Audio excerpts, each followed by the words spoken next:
Jeux, confidence. Un podcast qui parle de jeux, mais aussi d'autres affaires. Salut gang, comment ça va? Épisode 57 de Jeux confidence. Nicoton, toujours avec vous, toujours enjoué, toujours heureux de faire ce super podcast avec vous sur les jeux de société. Ce matin, écoutez, je me suis levé plus de bonne heure. Très de bonne heure pour, en fait, je me donne le défi aujourd'hui de faire mon nouvel épisode de podcast. Ben de la misère à mettre ça dans mon horaire de ce temps-là. Puis, le temps passe, hein, le temps file, puis tabarouette, il faut bien parler de jeu, hein, c'est important. Donc, aujourd'hui, vous m'accompagnez dans mon bureau. Je viens juste d'arriver très tôt, donc il n'y a personne encore ici. Là, puis on va jaser ensemble de jeux. Donc, des petites nouvelles, cuisine interne de Jeux Confidence. J'avais l'intention, en fait, je vous en parle depuis maintenant peut-être 2 épisodes, là, mais d'avoir Professeur Board Game, qui est super enjoué, là, de faire un épisode avec moi. Mais en fait, il s'est passé des petits problèmes, là. Mon ordinateur sur lequel je peux brancher un micro pour faire des entrevues à distance, il est mort de sa belle mort. Donc, j'ai fait l'erreur il y a quelques semaines là, de laisser mon ordinateur dans mon char à la grosse chaleur. C'était une de ces journées de canicule là, en plein soleil. Bref, l'ordinateur n'a pas aimé ça.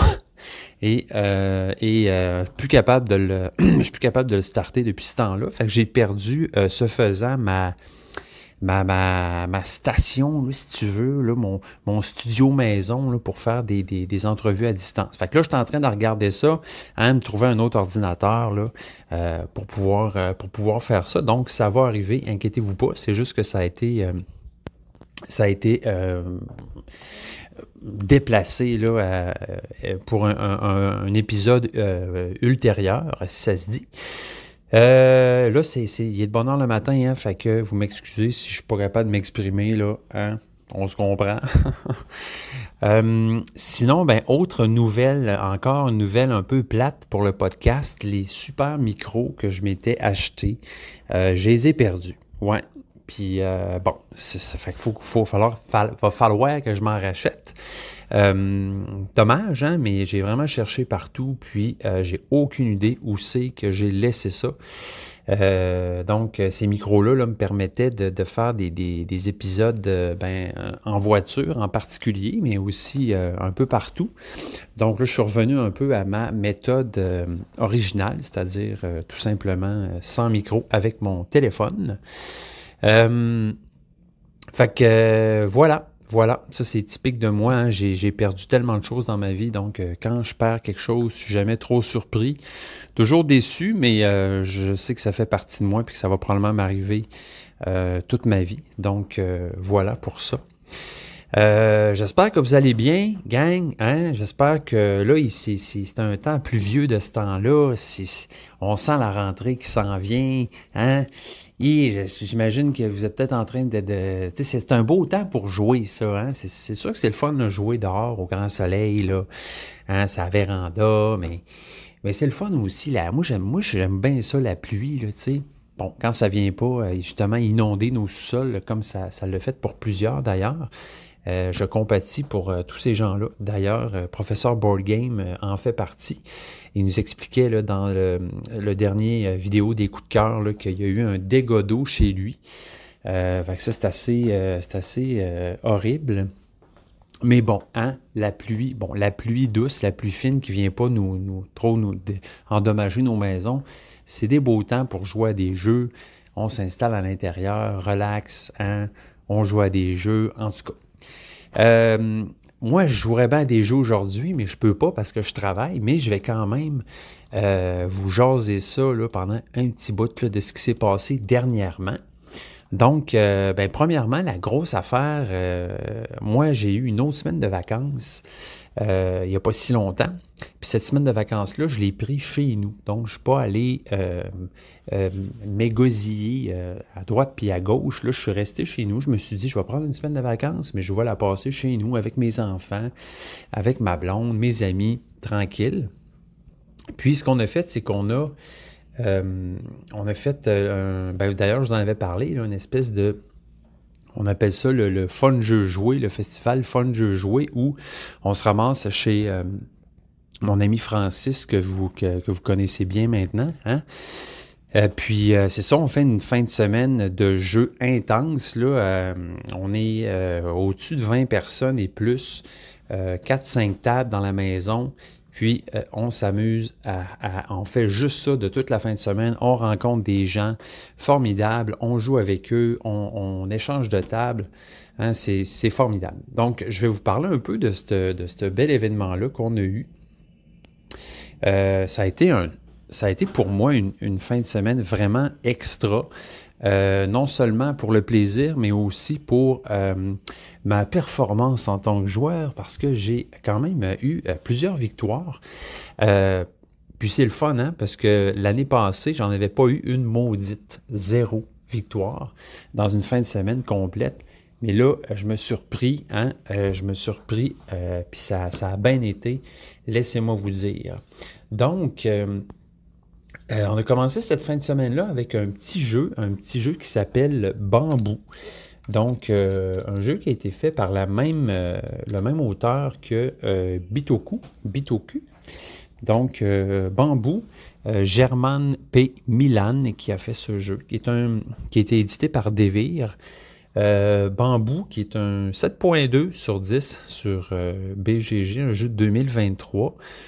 Donc, c'est un peu à la manière là, de Château-Blanc ou la Cathédrale Rouge. C'est un jeu qui vient dans une petite boîte, hein, mais qui quand même pack un punch, comme on dit.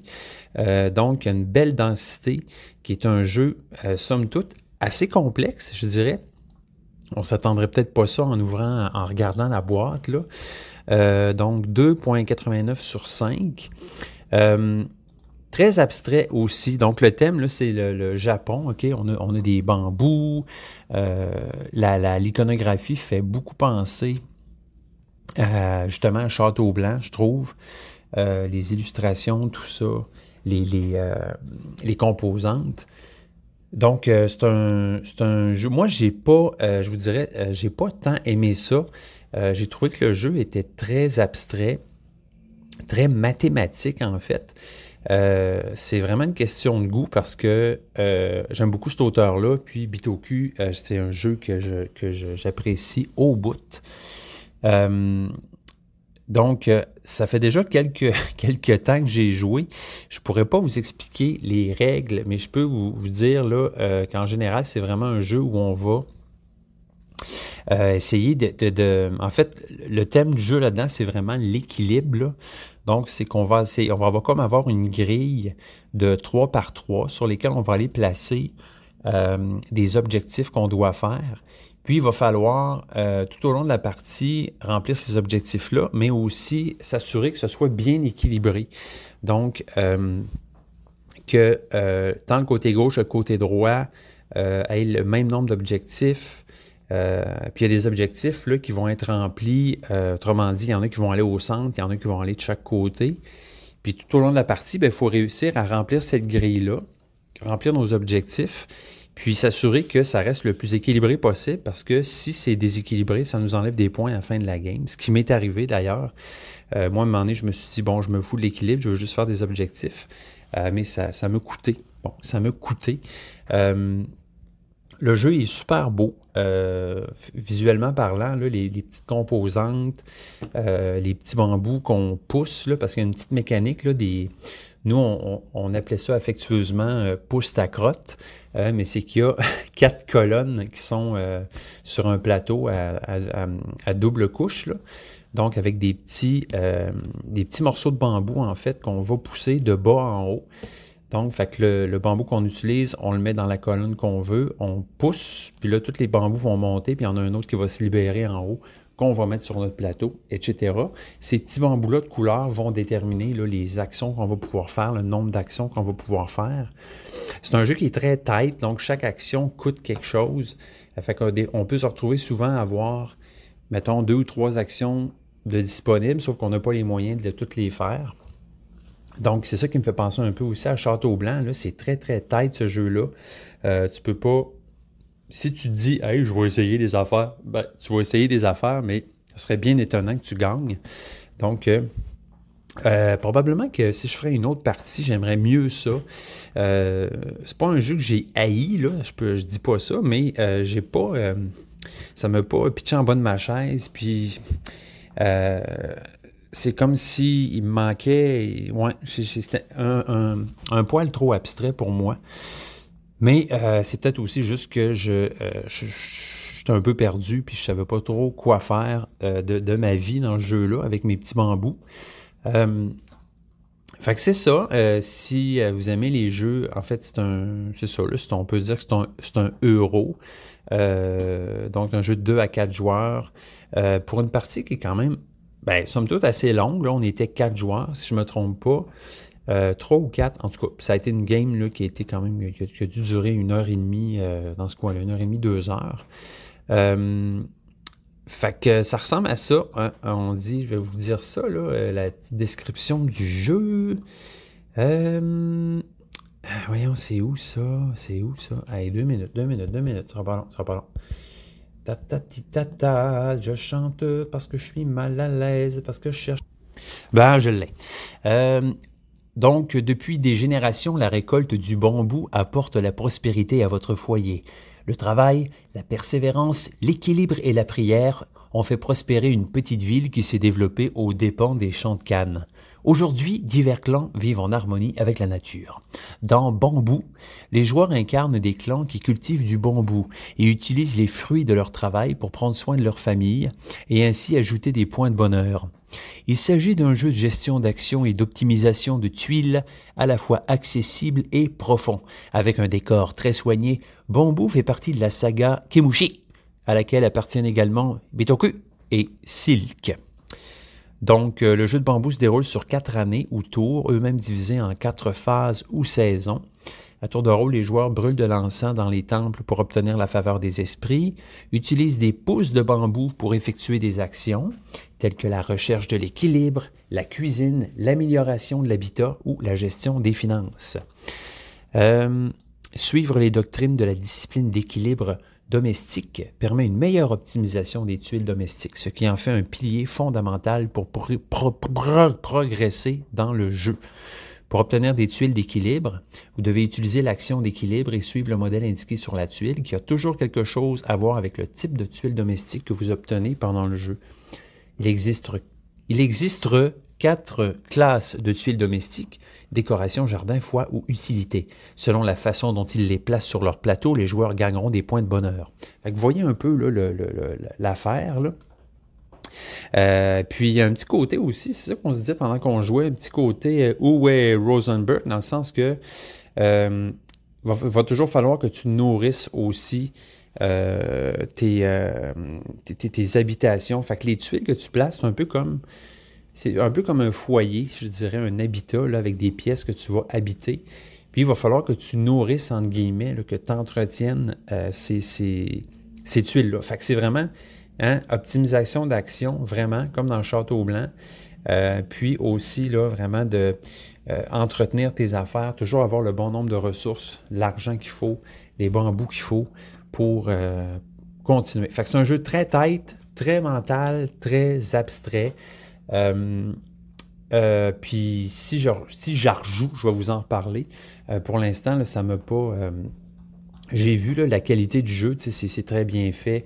La production du jeu, les composantes, tout ça, il n'y a rien à redire. Le thème est complètement, vraiment optionnel. On s'en fout là-dedans. Il y a un thème, mais par exemple, je trouvais que Château Blanc, le thème était plus présent que dans le jeu-là, à mon avis. Fait que ça a été notre premier jeu Bambou. Donc, inutile de vous dire que je n'ai pas gagné cette partie. Donc, bambou. Il est où, bambou? On va le chercher. Je voulais juste voir là, le résultat de cette partie. Je ne l'ai même pas écrit. Bon, mais tu vois, hein, c'est ça. Mais c'est probablement arrivé dernier. Après ça, on a joué à...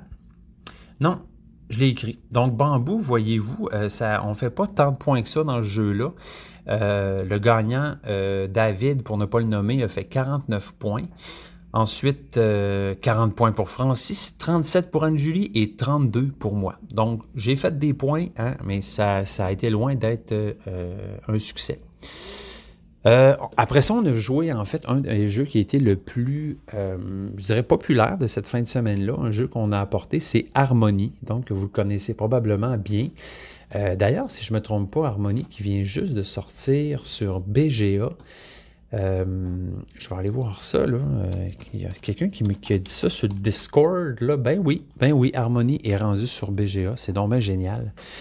Fait qu'on a apporté ce jeu-là, Harmonie, donc, qui est un jeu de pose de tuiles.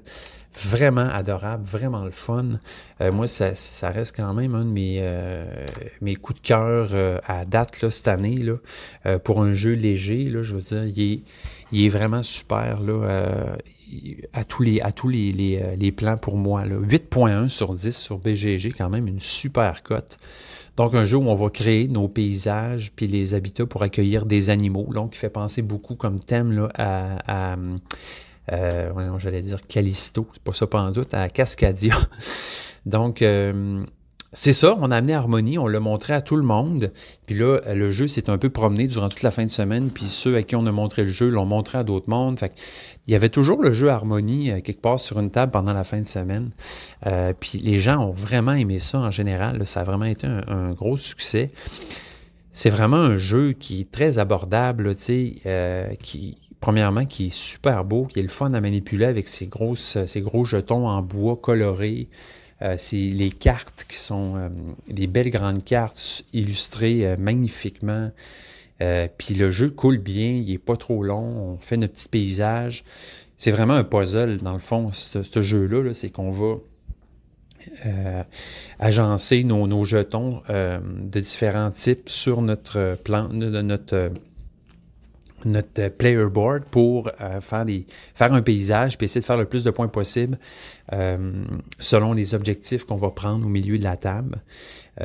Donc, chaque objectif est représenté par un animal, là. Puis, donc, non seulement on va faire des points avec ça, mais on va faire des points aussi, bon, pour mettons, la rivière. Plus ta rivière est longue, plus tu vas faire des points, tes montagnes, tes champs, tout ça. Bref, c'est vraiment un super jeu. Je ne sais pas si vous y avez déjà joué. Je vous le conseille vraiment fortement. Nous, c'est un préféré. Puis c'est pour tous âges là, en général. Là, ça fonctionne super bien. M'étonnerait pas que ce jeu-là gagne des prix dans l'année à venir. Donc, surveillons cela. 1 à 4 joueurs, Harmonie. Une complexité de 1.99 sur 5. Pour des parties, là, c'est ça, d'environ 45 minutes, là, ça se fait super bien. Puis même à plusieurs, là, ça roule super bien. Les tours vont vite, tout ça. Fait que c'est un super bon jeu pour cette fin de semaine. C'est spécial cette fin de semaine-là. Je pense que j'ai jamais expliqué autant de jeux que ça dans ma vie en si peu de temps. Ça a bien été, c'est drôle parce que je me suis levé...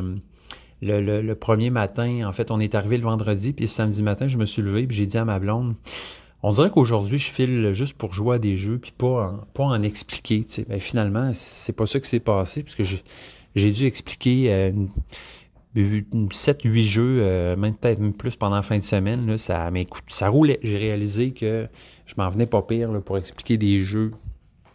Puis ça allait bien, là. Ça me tirait moins d'énergie qu'à d'habitude. Là. Je pense que la motivation était là.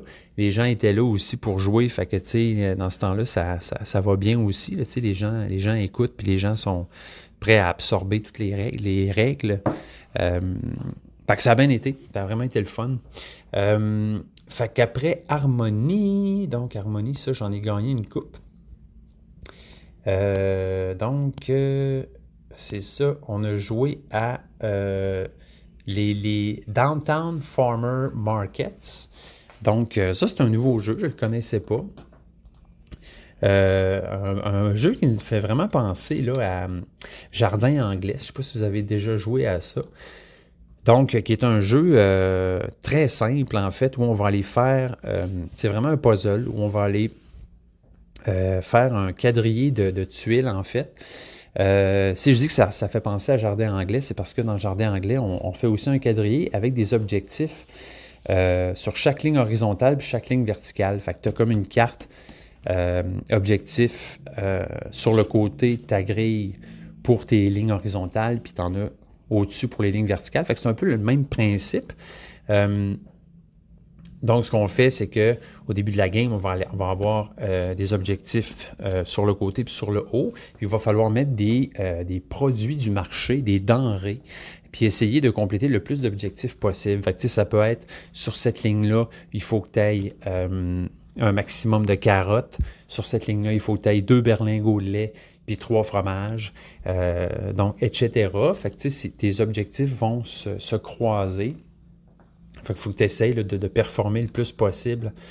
Donc, très sympathique, vraiment, vraiment simple, ce jeu-là. C'est vraiment pas compliqué. 1.38 sur 5 de complexité, là, juste pour vous dire.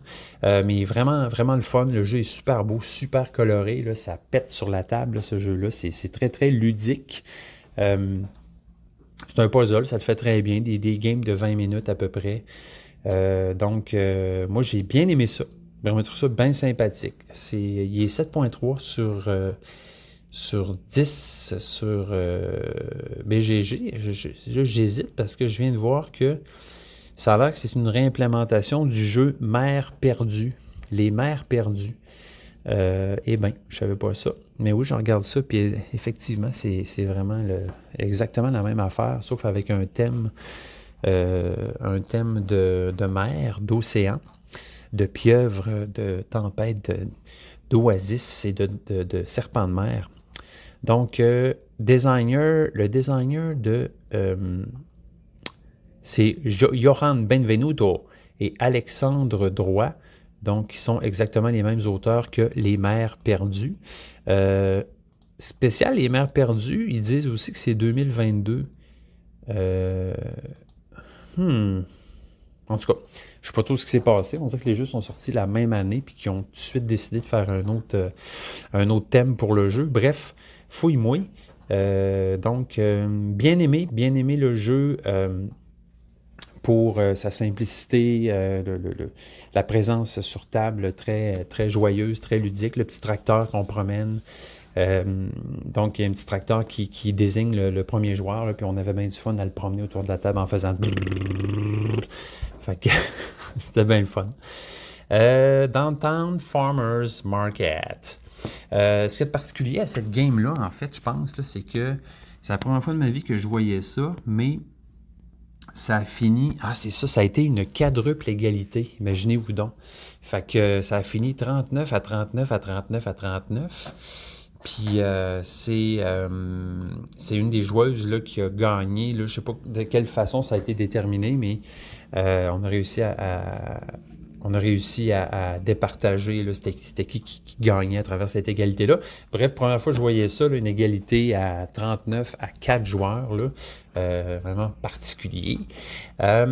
Ensuite de ça, à quoi on a joué? Ensuite de ça, ah oui, ben un jeu que j'avais apporté aussi, que j'ai...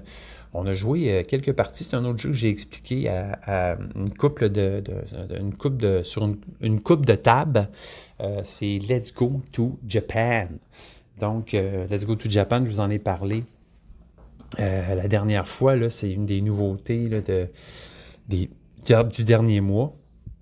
Donc, ça a vraiment été, encore une fois, un succès, là, ce jeu-là. Vraiment le fun. C'est drôle aussi, j'ai comme réalisé, c'est particulier ce jeu-là parce que j'avais joué une game en solo, j'avais joué une game avec mon garçon, puis là, quand j'ai rejoué un peu après, puis je l'avais expliqué à ma blonde, j'ai comme, en l'expliquant, réalisé que j'avais fait une erreur en jouant, puis que j'avais jamais, avant ça, joué de la bonne façon. Fait que des fois, c'est spécial, je sais pas si ça vous est déjà arrivé, là, vous réalisez après 2-3 games que vous avez vraiment pas joué de la bonne manière à un jeu. Puis souvent, ça fait « Ah, OK, ouais, c'est pour ça que c'était aussi dur que ça ou c'est pour ça que ça coulait aussi mal que ça. » Fait que bref, dans ce cas-là, Let's Go to Japan, ben malgré ça, en fait, pour vous expliquer rapidement, c'est que dans Let's Go to Japan, on planifie notre semaine au Japon. Puis on place nos cartes là, du lundi au dimanche, là, puis c'est ça, on planifie notre semaine. Puis en fait, la différence, ce que je faisais de pas correct, c'est que moi, je plaçais mes cartes du lundi au vendredi, mais toujours vraiment du lundi au vendredi dans l'ordre. Fait que j'y allais vraiment là, de gauche à droite, alors que, évidemment, puis c'est bien plus logique comme ça, quand on planifie notre semaine, les cartes, on va les mettre où on veut dans la semaine. On n'est pas obligé de commencer par le lundi, mais on planifie là, at large, autrement dit. Fait qu'on met ça dans l'ordre qu'on veut. Fait que c'est bien plus le fun de même, évidemment. C'est bien plus facile de remplir des objectifs.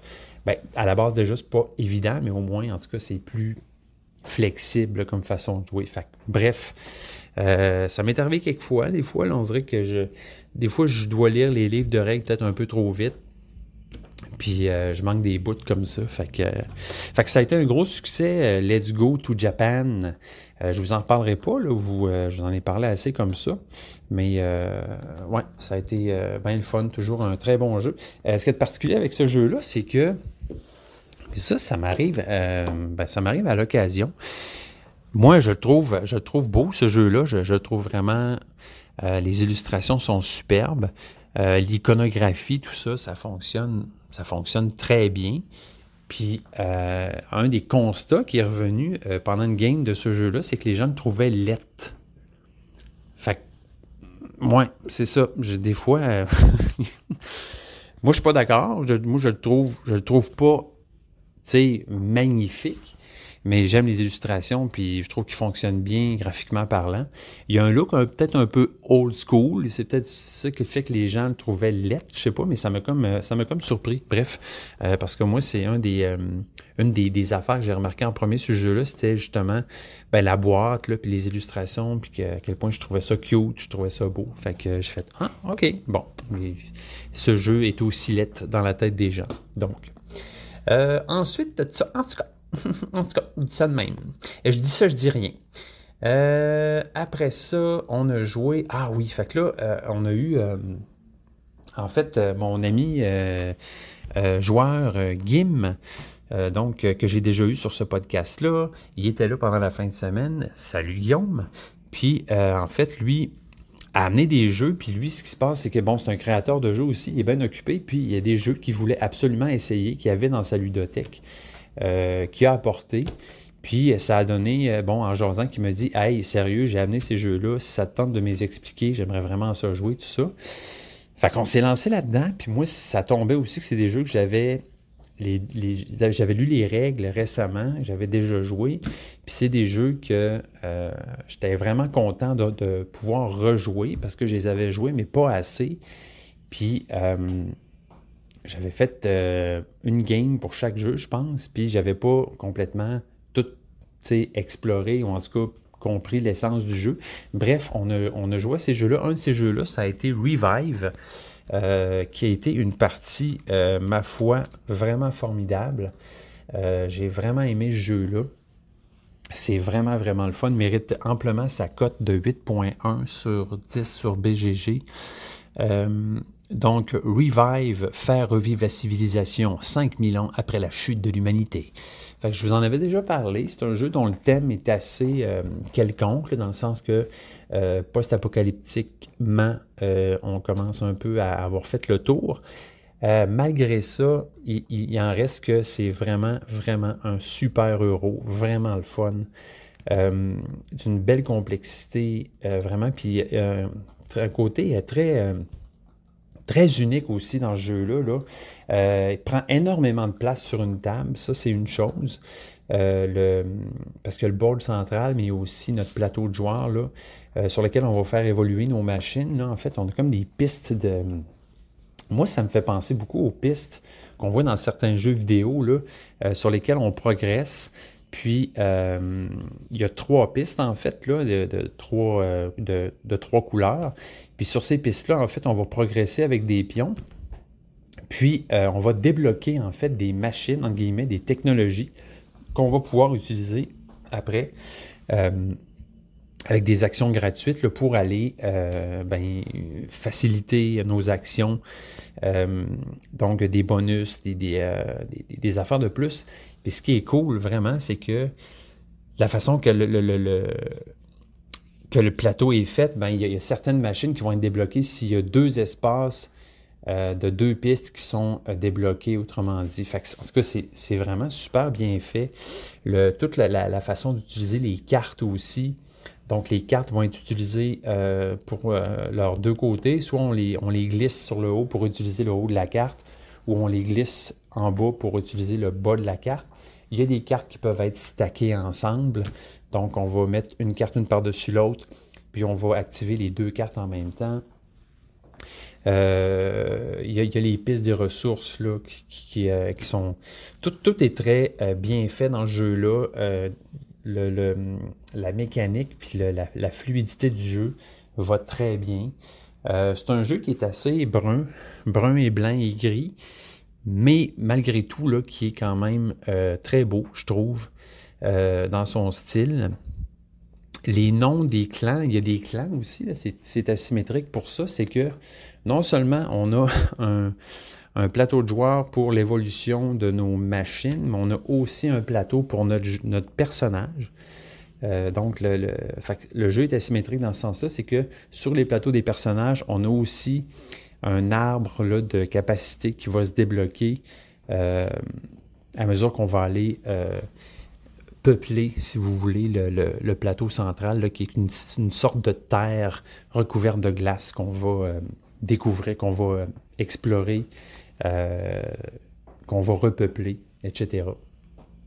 Donc, en tout cas, c'est quand même un gros jeu.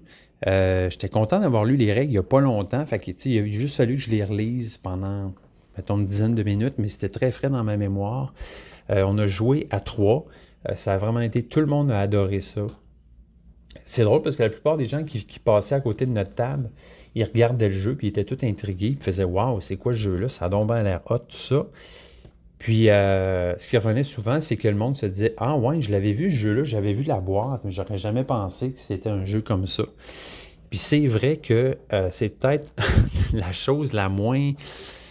Je dirais le moins bon coup pour ce jeu-là, c'est la boîte, en fait, le look de la boîte là, qui est pas évident. C'est sûr que là, on voit des fleurs là, qui repoussent dans un monde de glace, la vie qui revient tranquillement, avec des genres d'habitation un peu ensevelis sous la neige, mais on dirait qu'à cause de la fleur, puis tout ça, puis le lettrage, bon, c'est pas clair, là, c'est quoi le jeu-là, puis c'est intéressant. Fait que ça porte un peu à confusion, je trouve, le look de la boîte.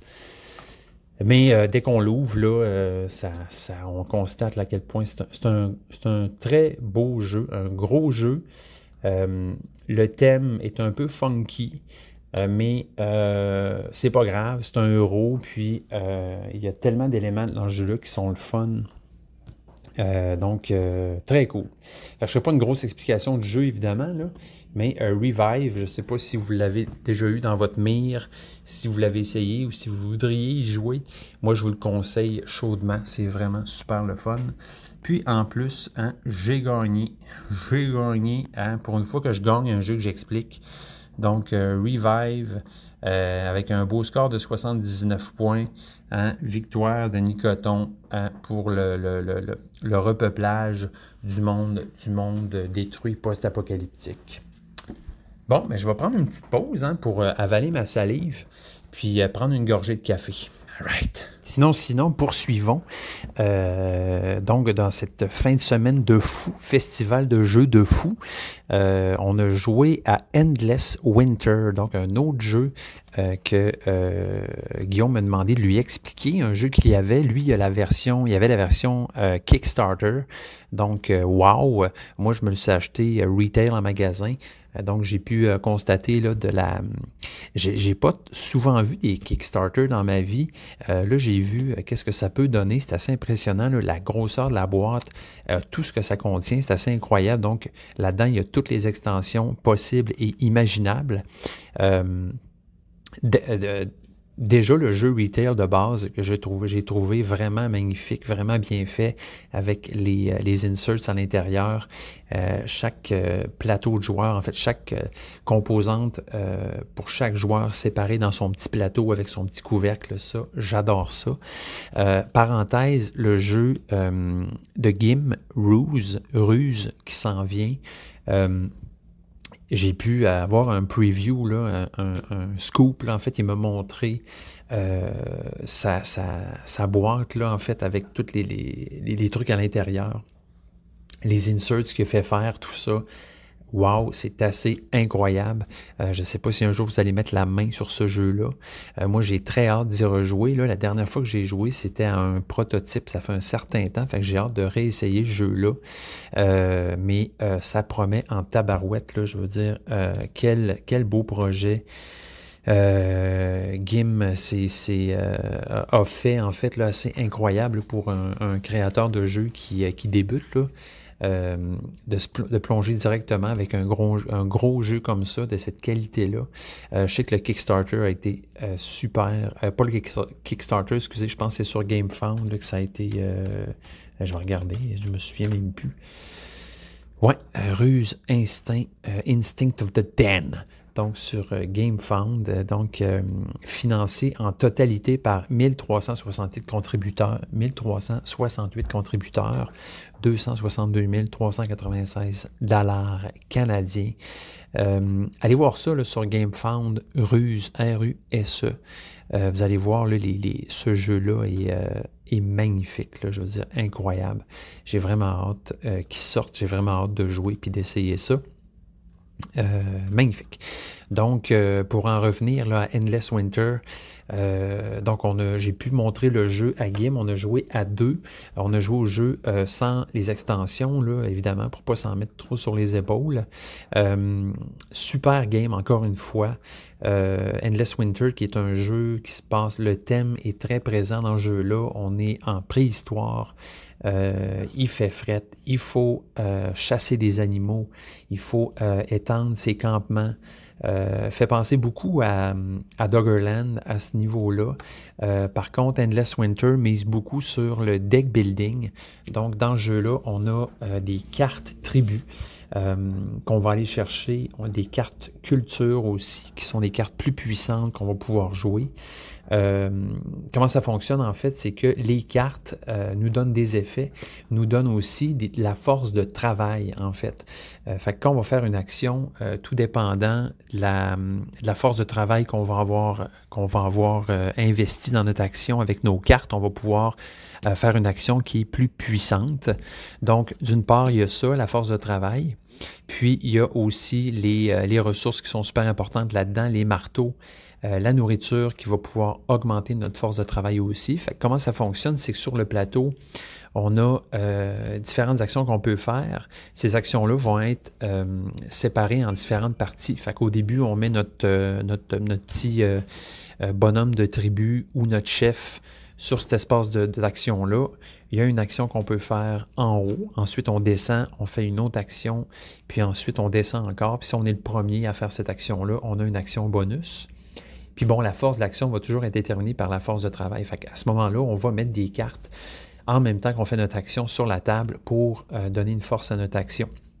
Fait qu'évidemment, à chaque fois que, en renforçant notre deck, nos actions sont de plus en plus fortes.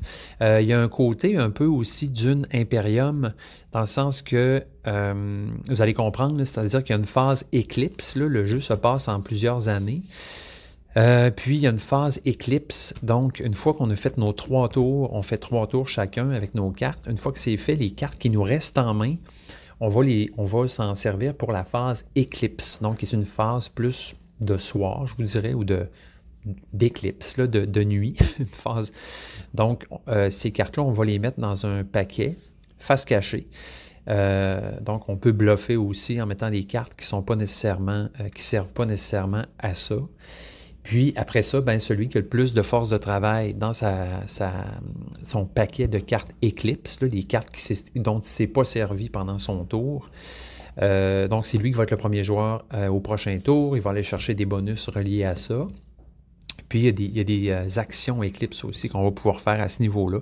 Fait que ça me fait penser à Dune, là, dans le sens que les cartes que tu t'es pas servi, ben, tu peux t'en servir pour aller acheter d'autres cartes. Bref, en tout cas, il y a cette passe-là dans le jeu.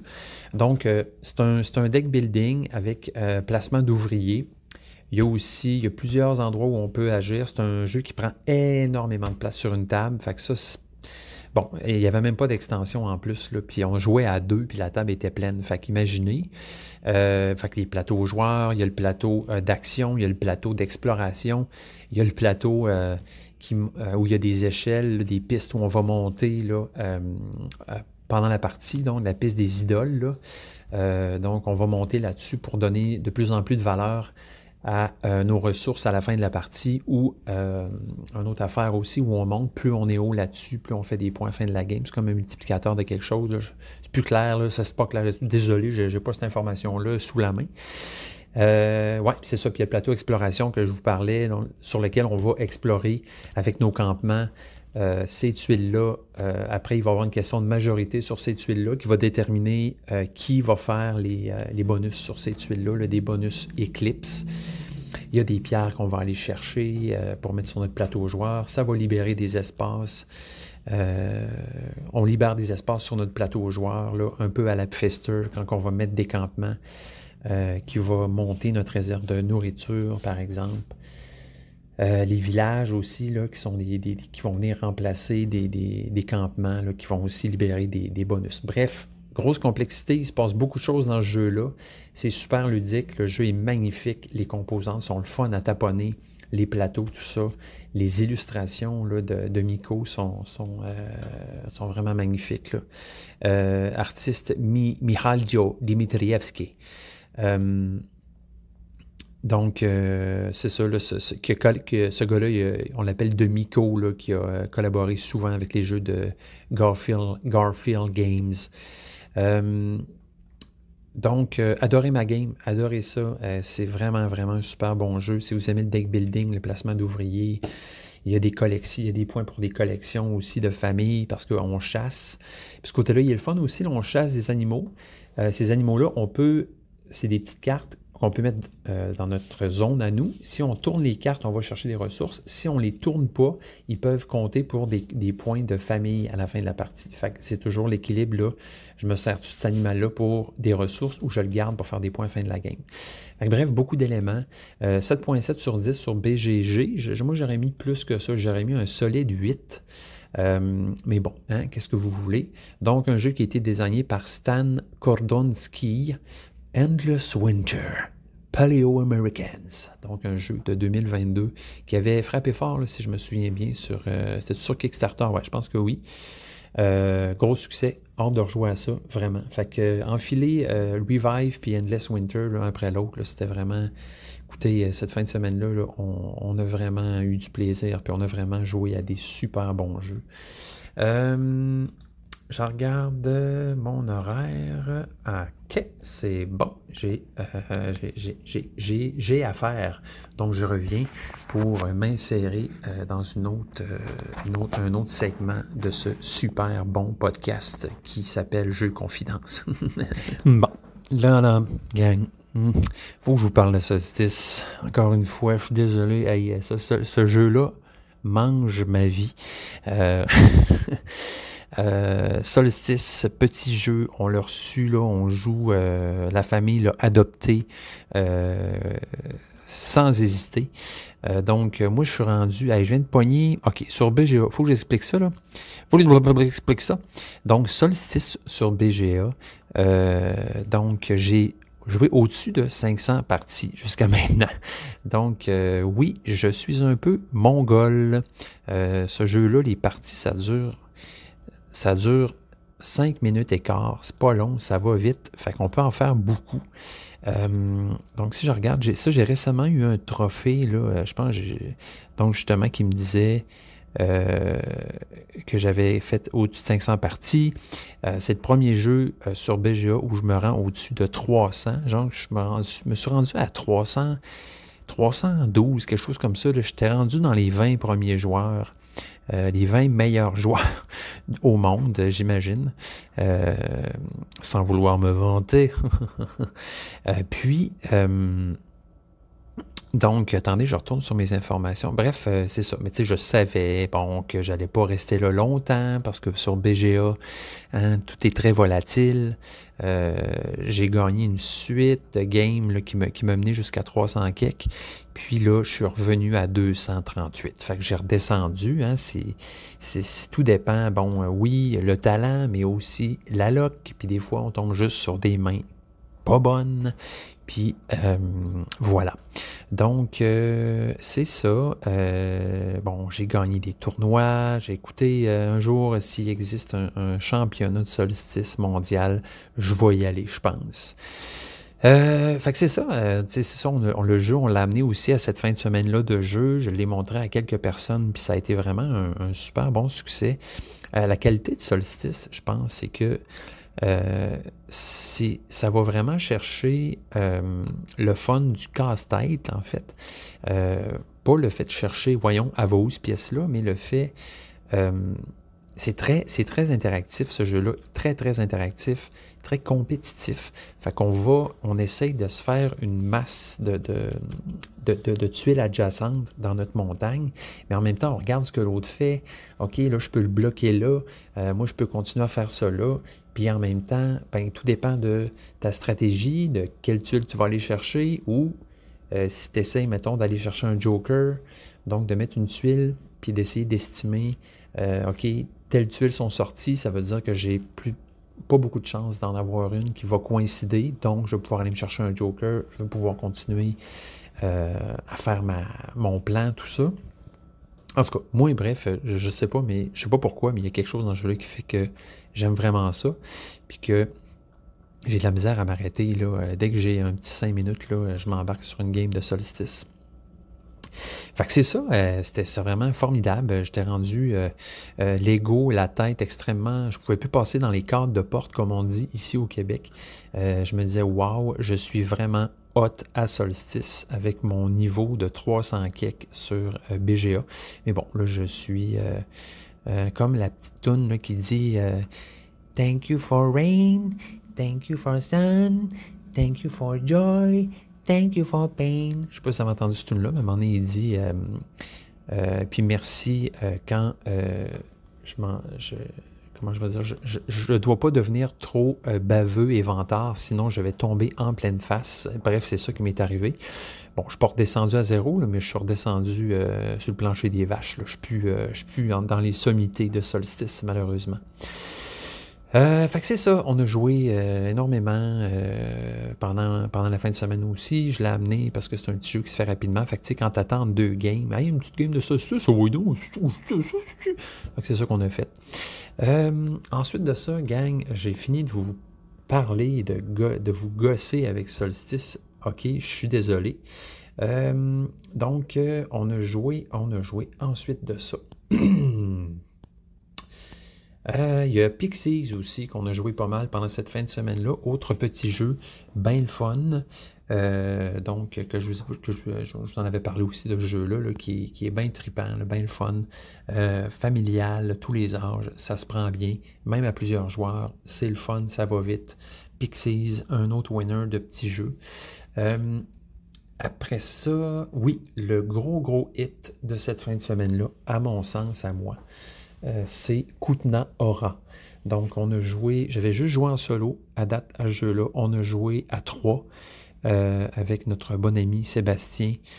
Bonjour Sébastien, si tu nous écoutes, qui a beaucoup aimé ça aussi. Sébastien qui joue à des jeux depuis que l'invention de la roue et peut-être même du feu. Écoutez, quel beau jeu, quel bon jeu. Facile à apprendre, facile à expliquer, une super belle complexité. Chaque coup est le fun, on a hâte de faire chaque coup à ce jeu-là.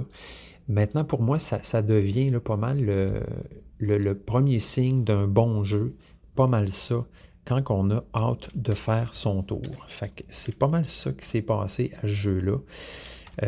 Kutna Hora, donc la ville de l'argent dans ce jeu-là. Donc, c'est un jeu, on pourrait dire, c'est beaucoup l'économie, en fait, là, fonder de l'argent précieux, développer une ville médiévale, mais faites attention à l'économie en constante évolution.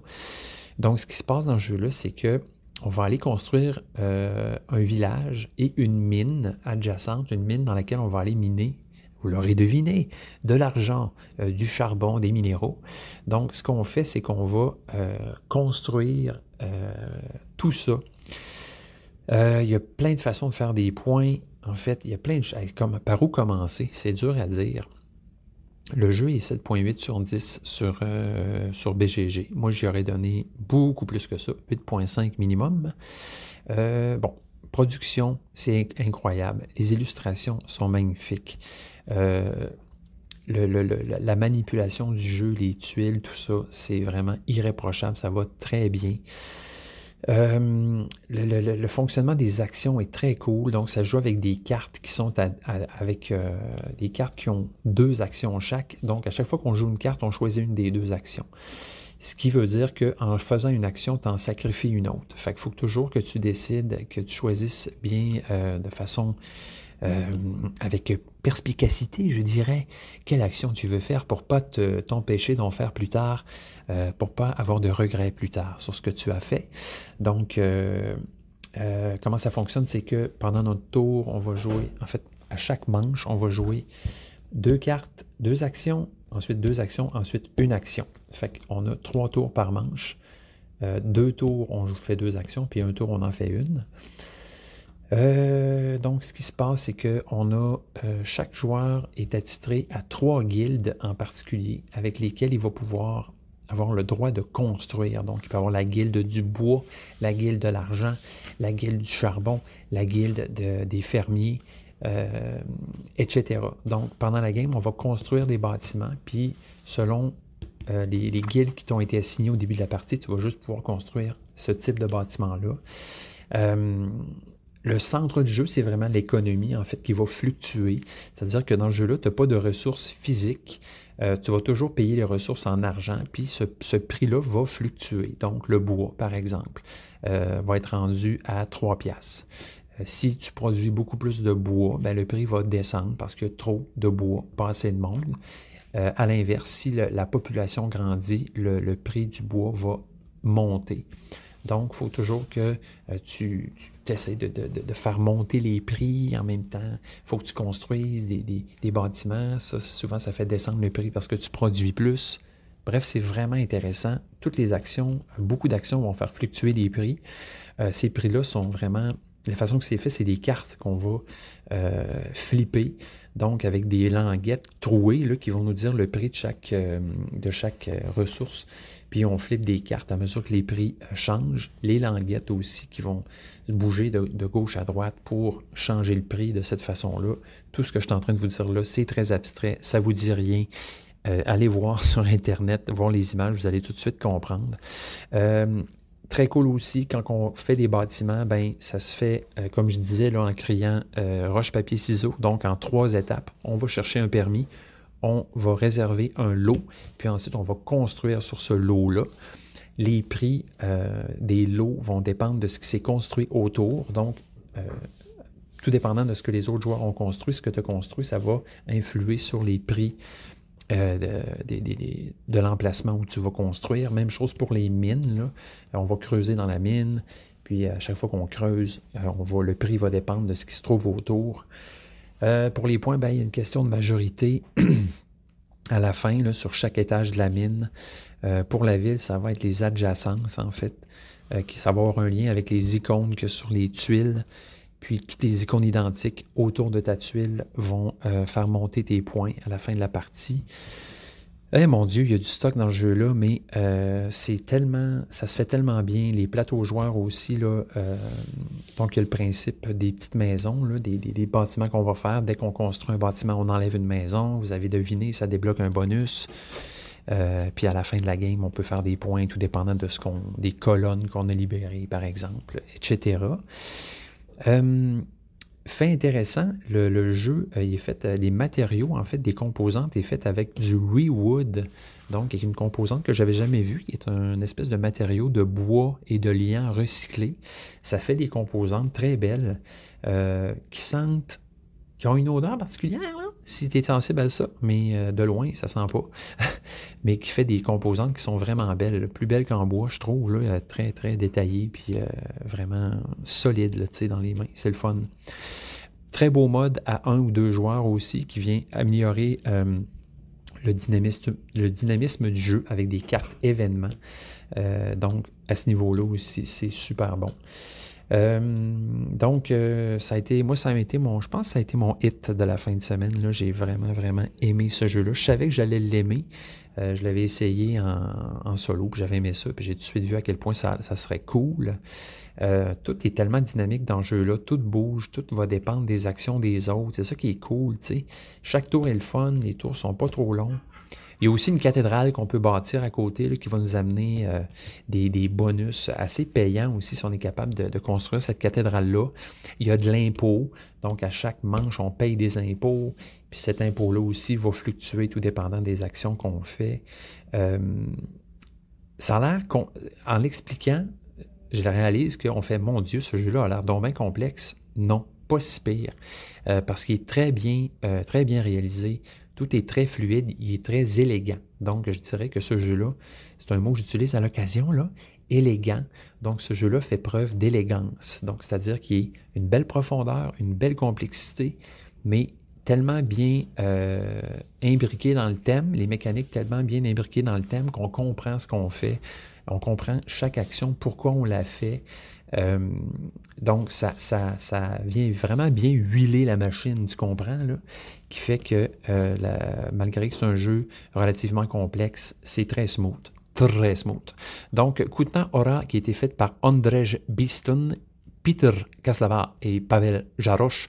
Et les artistes aussi, une grosse équipe d'artistes, là, sont 5. Roman Bednar, Stepan Drastak, David Jabronovski, Jakub Polizer, Milan Vavron. Donc, une grosse équipe là, qui a très bien fonctionné. Il y a un petit look argenté sur le jeu. Je ne sais pas comment ils ont fait ça, là. Mais il y a comme des reflets argentés dans les textures. Là. My God, que ce jeu-là est beau. Tristement, je ne dirais pas tristement, mais malheureusement, la boîte du jeu ne rend pas justice au jeu, encore une fois.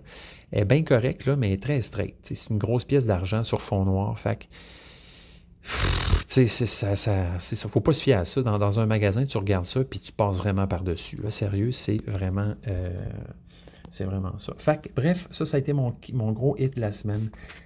Kutna Hora. Nicoton aime beaucoup ce jeu.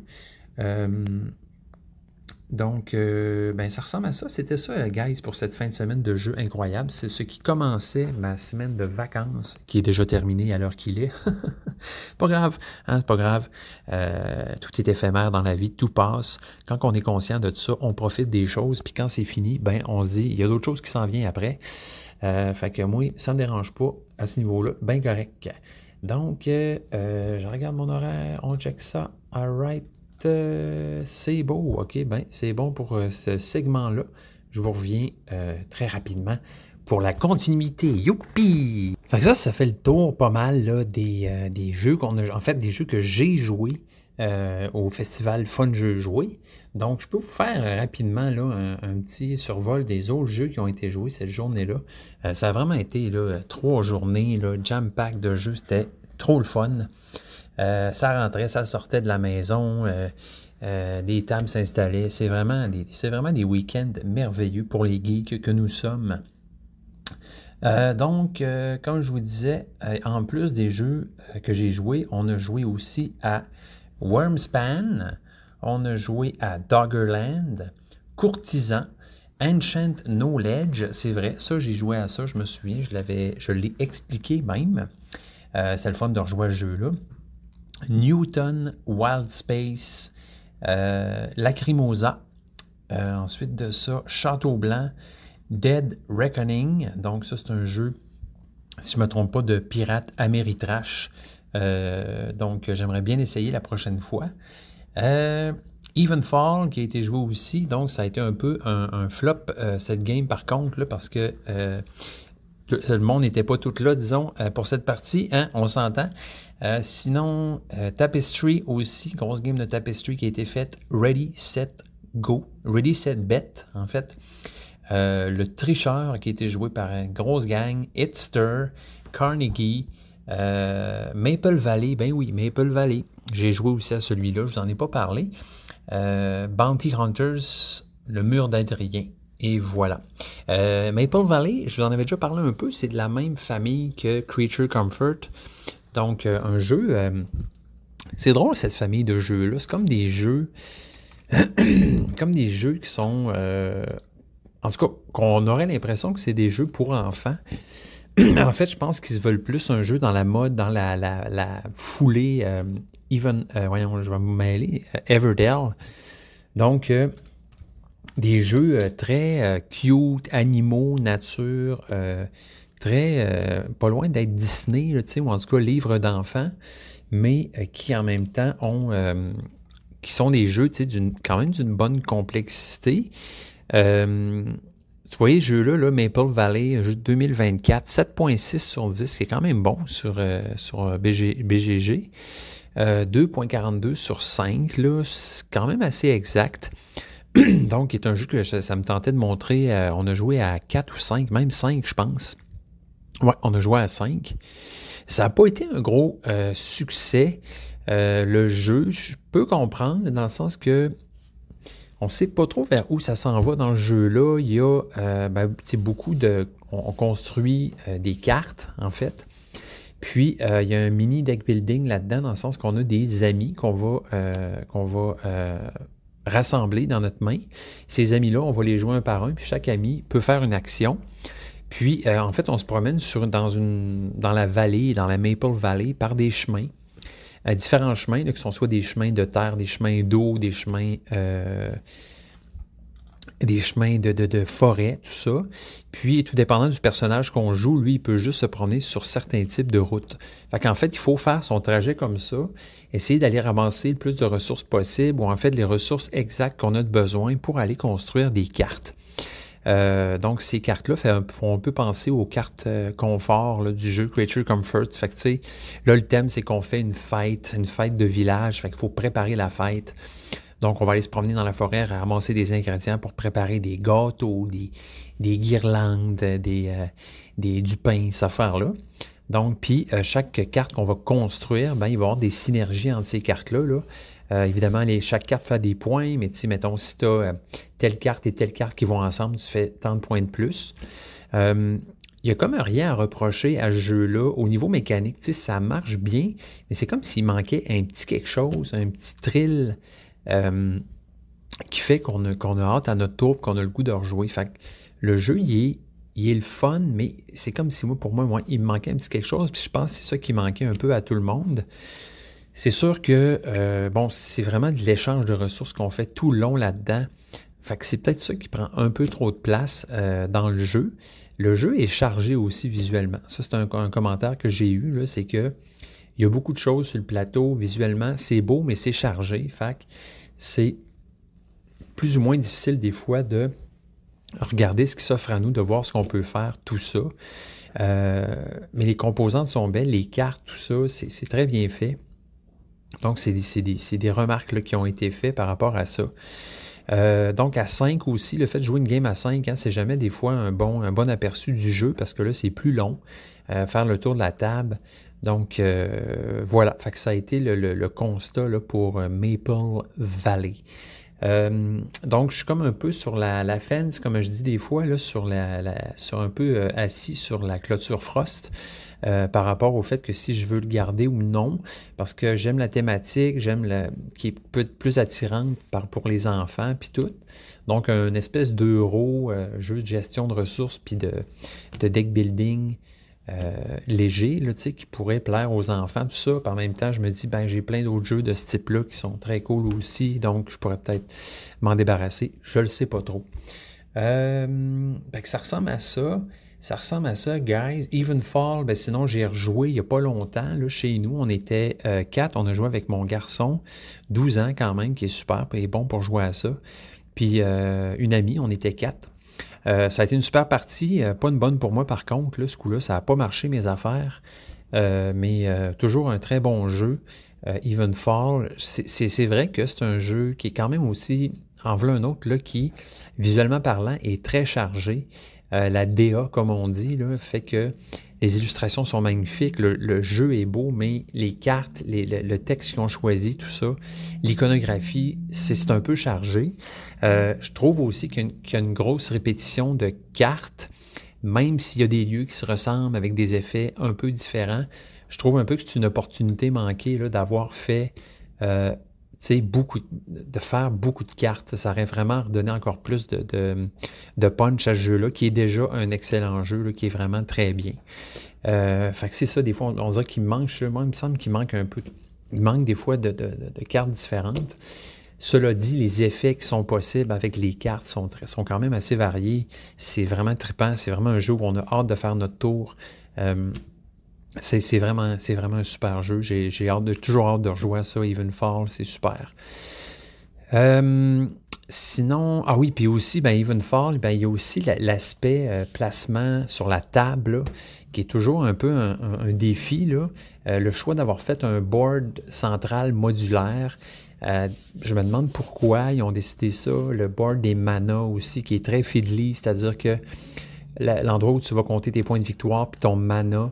L'autre fois, on a joué à 4, puis on était constamment en train d'accrocher tous les pions, les jetons. Donc, ça portait à confusion des fois. Shit, t'étais où? T'avais combien de points? Nanana. Fait que, pas parfait le jeu. Il est excellent. Et moi, j'y vois quelques petits défauts, mais ça ne m'empêche pas d'apprécier vraiment beaucoup ce jeu-là, là, qui est très, très cool. Sinon, ben c'est ça. Écoutez, la semaine de vacances que j'ai eue, on a quand même joué à quelques jeux. Beaucoup moins que cette fin de semaine-là, évidemment, là, mais quand même, on a joué à pas mal d'affaires. Solstice en est un, évidemment. Forêt mixte, on a fait une belle game de forêt mixte avec l'extension des montagnes, là, qui ajoute des cartes tout simplement. Fait que ça vient enrichir le jeu un petit peu. J'ai joué à Conspiracy avec mon garçon. Ça, c'est toujours un beau petit jeu de coin de table, vraiment le fun, là, dans la famille de Abyss. Pixies, évidemment, on a rejoué à Azul, je suis toujours aussi poche à ce jeu-là.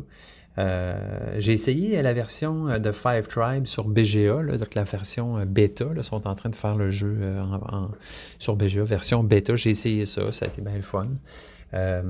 Toujours un jeu que j'adore, c'est vraiment toujours très le fun.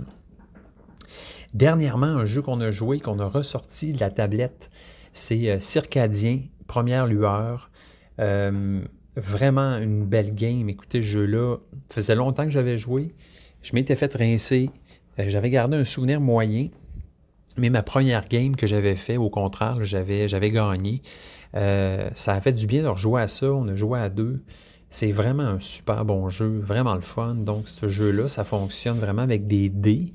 Des dés, donc, on va jeter à chaque début de tour. Puis ces dés-là, on va les mettre dans des espaces. On va planifier nos actions avec nos dés, en fait. Puis, dépendant de leur force, les dés vont faire des actions différentes. Les espaces pour aller mettre les dés sur les actions sont limités.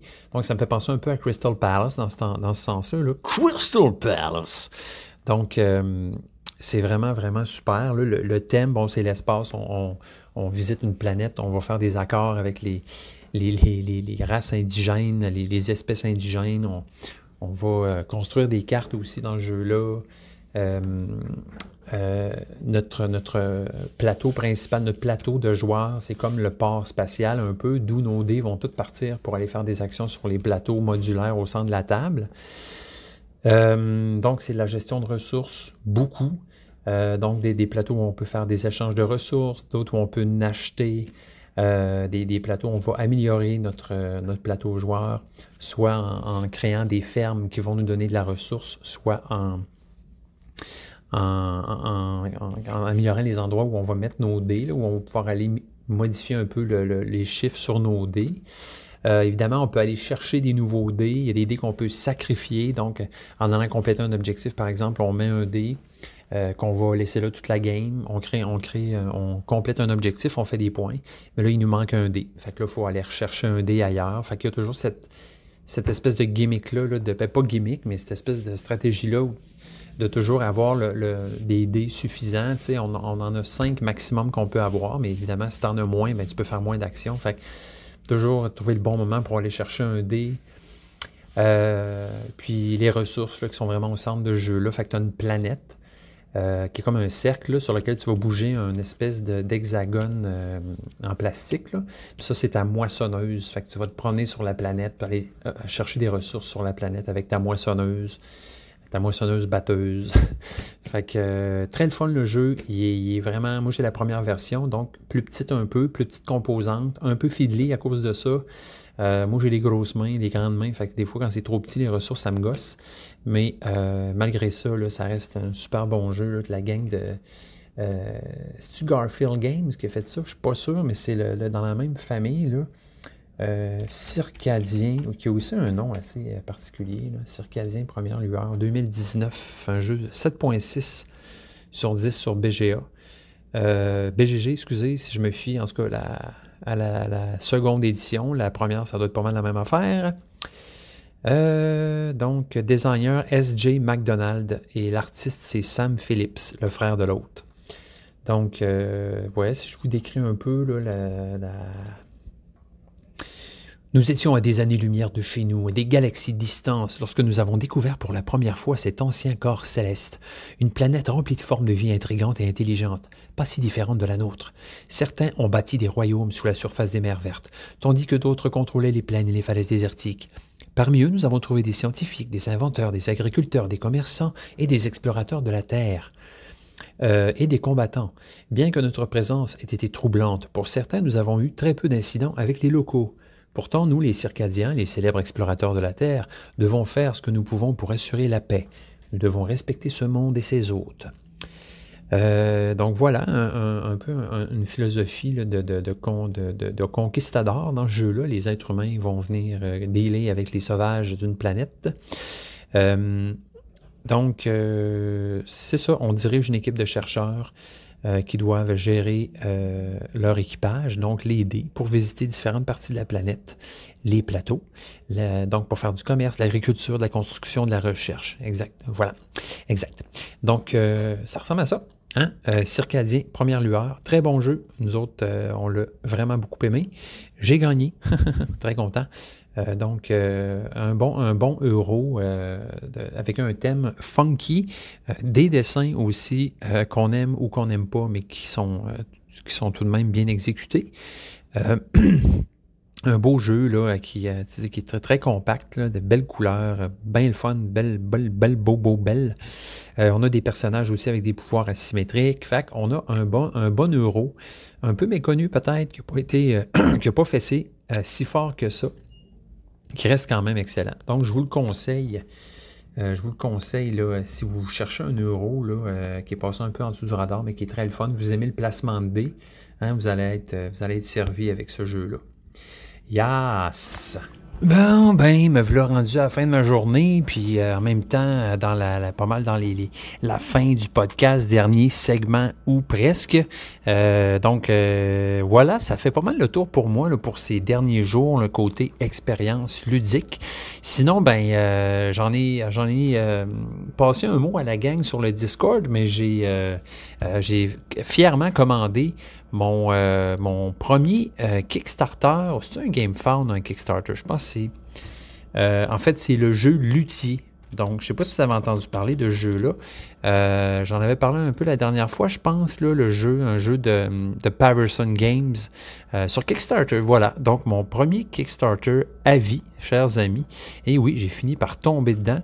Je ne sais pas si je vais en faire beaucoup d'autres. Je sais que beaucoup de monde m'ont dit que Kickstarter, c'est plus ce que c'était. Avant ça, c'était beaucoup plus simple, beaucoup moins cher. C'était une façon de financer des créateurs de jeux là, qui n'avaient pas d'autres moyens de se financer. Puis, ça prenait pas une éternité à arriver nécessairement.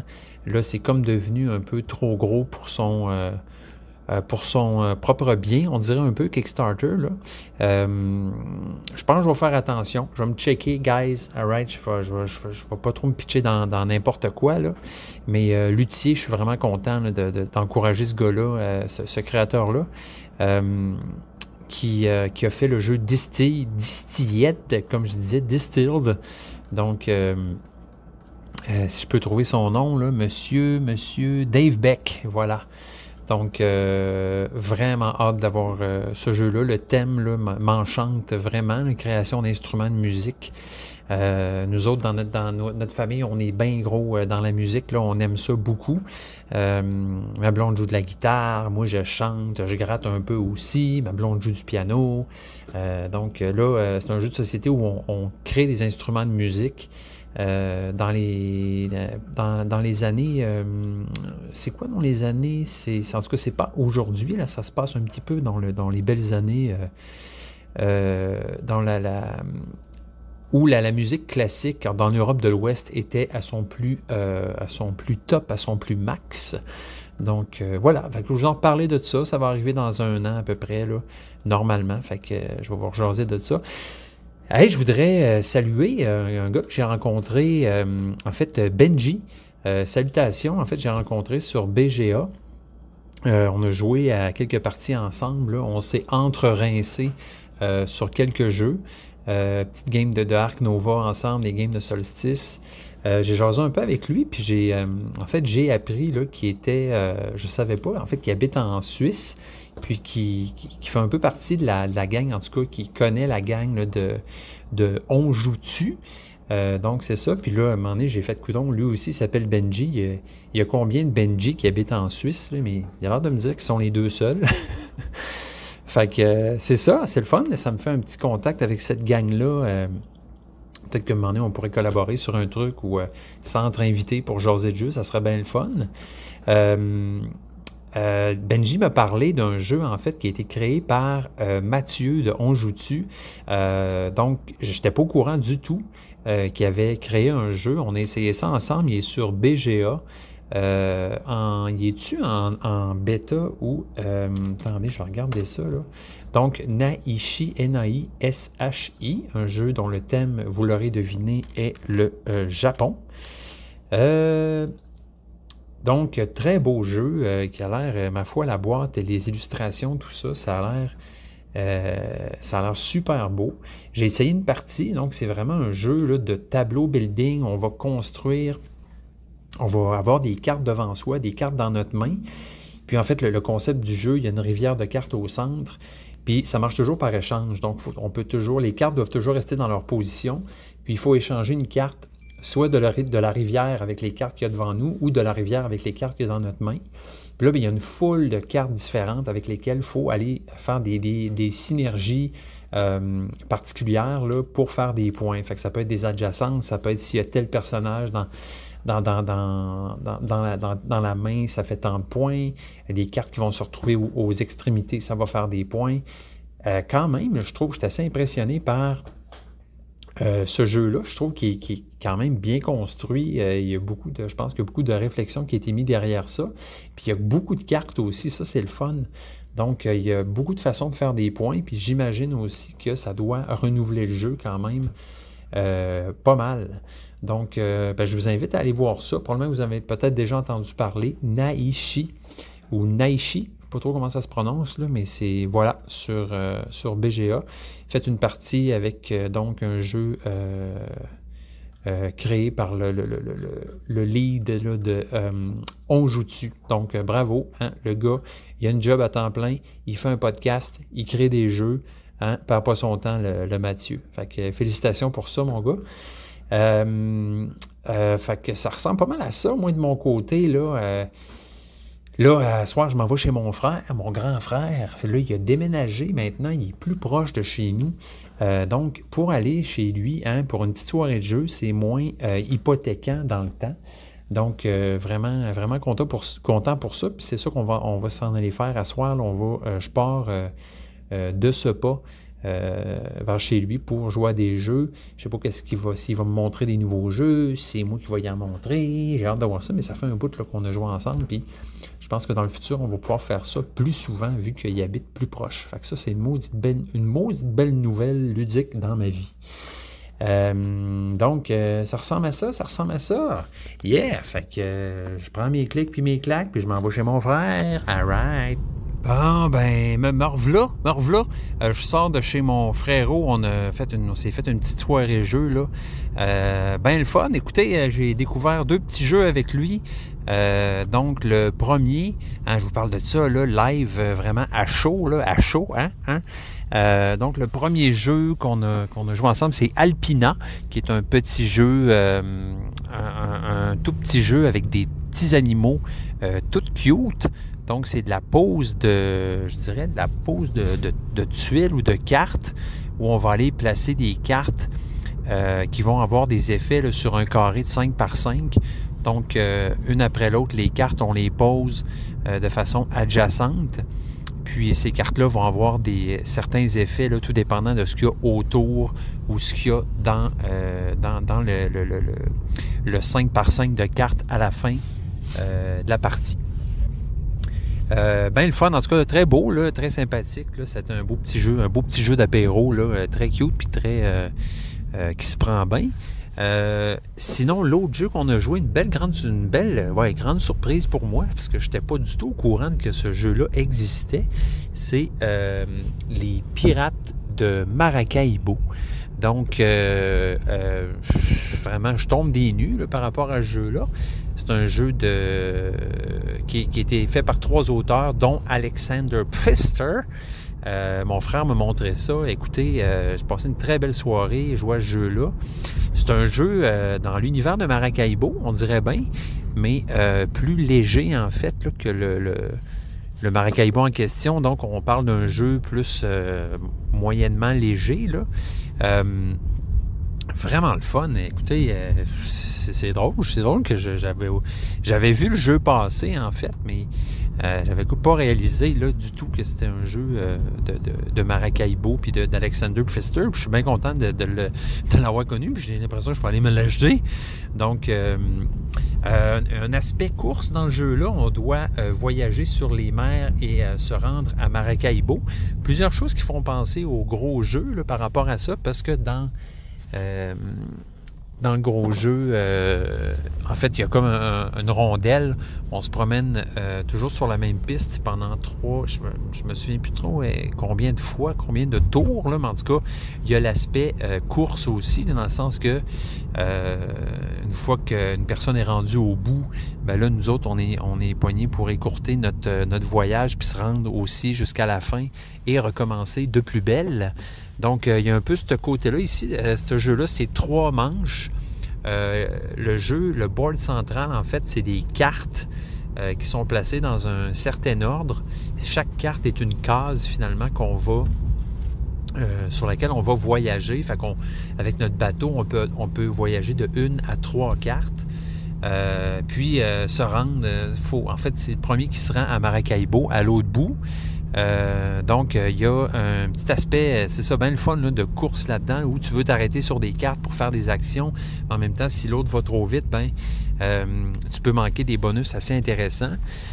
Vraiment cool, là. Donc, c'est vraiment la même iconographie que Maracaibo. Il y a à peu près les mêmes types d'actions, c'est-à-dire l'exploration, les combats. Dans le jeu-là, ce que tu vas faire, c'est d'aller te construire des cartes. En fait, il y a des cartes sur lesquelles tu voyages que tu vas pouvoir acheter et mettre devant toi. Donc, ces cartes-là vont te rapporter certains avantages, des revenus, des effets persistants tout au cours de la partie. Vraiment le fun. Écoutez, je suis bien surpris. Je vous en reparlerai plus en détail éventuellement, là, surtout si je me l'achète ou si je rejoue. Mais voilà, Pirates de Maracaibo. Très bon jeu, très belle surprise, je suis content. Puis c'est le fun, là, moi puis mon frère, on va vraiment pouvoir jouer plus souvent ensemble. Là, il vient de me montrer sa ludothèque, puis je capote un peu. Là. Lui, il vient juste de déménager dans dans une maison neuve, là, puis là, il y a une salle qui est dédiée à mon rêve, une salle dédiée, en fait, qui est son bureau, mais aussi dédiée pour ses Kallax, là, pour tous ses jeux. Magnifique. Et moi, ça déborde chez nous, là. Ma Kallax n'est plus capable d'en prendre. Je ne sais plus où les mettre, mes jeux. Il y a des piles partout. J'ai hâte d'être bien organisé comme lui. Donc, salutations, cher Phil. Très, très heureux d'être allé te voir. Puis, c'est ça, là, il a déménagé. Il est rendu proche, là. Il est plus proche de chez nous. Fait que ça va être beaucoup plus facile d'aller jouer avec lui. Sinon, qu'est-ce que je voulais vous parler? Ouais, je voulais vous parler de Bear. Je ne sais pas si vous avez écouté ça. On est complètement ailleurs. Là. On ne parle plus de jeu. Mais sur Disney+, si vous voulez écouter une super de bonne série, ça s'appelle The Bear. Peut-être que vous vous dites, ben voyons donc, je connais ça, t'es en retard, mon pit. Ça se peut que je vous annonce rien pantoute. Mais si vous aimez les bonnes séries, vous avez Disney+, The Bear, je vous le conseille fortement. Une série qui parle d'un gars qui s'ouvre un restaurant, donc à Chicago. Les personnages sont incroyables, la réalisation est sublime, avec le jeu des comédiens tellement naturaliste, le texte, comment c'est écrit, la réalisation, les plans, tout ça, je trouve ça vraiment formidable, la façon que c'est fait. Le milieu de la restauration aussi, qui est vraiment la restauration, pas n'importe laquelle, là, mais les restos hot de ce monde, comment ça fonctionne à l'intérieur de tout ça. C'est vraiment, vraiment super bon. Fait que moi puis ma blonde, on écoute ça de ce temps-là. The Bear, 3 saisons. Les épisodes, en général, sont assez courts. Fait que ça s'écoute bien. Hein, tu comprends? Ça s'écoute bien. Fait que ça ressemble à ça pour volet extra jeu. Donc, je vous laisse là-dessus, chers amis, en espérant vous retrouver rapidement. Donc, vraiment, toujours un plaisir pour moi de faire ça, toujours touché d'avoir vos mots, que vous m'envoyez des courriels, que vous me parliez sur Discord, quand on s'amuse ensemble sur BGA, tout ça. Je trouve ça vraiment fantastique là, d'avoir cette petite communauté-là avec moi. J'espère aussi bientôt, là, comme je vous disais, avoir d'autres invités sur le podcast quand je vais avoir réglé mon problème de studio puis de micro. Puis aussi, là, ça serait le fun, là, je jasais, c'est ça, là, avec d'autres personnes, d'autres podcasts, en tout cas, de faire c'est le fun des fois de faire des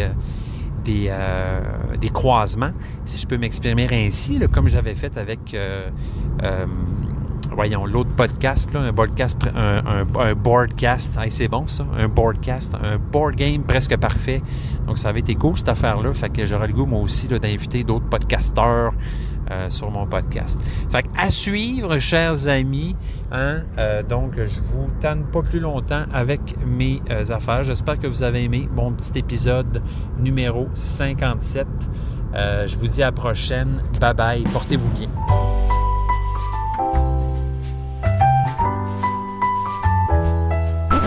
Jeux confidence à commercial gmail.com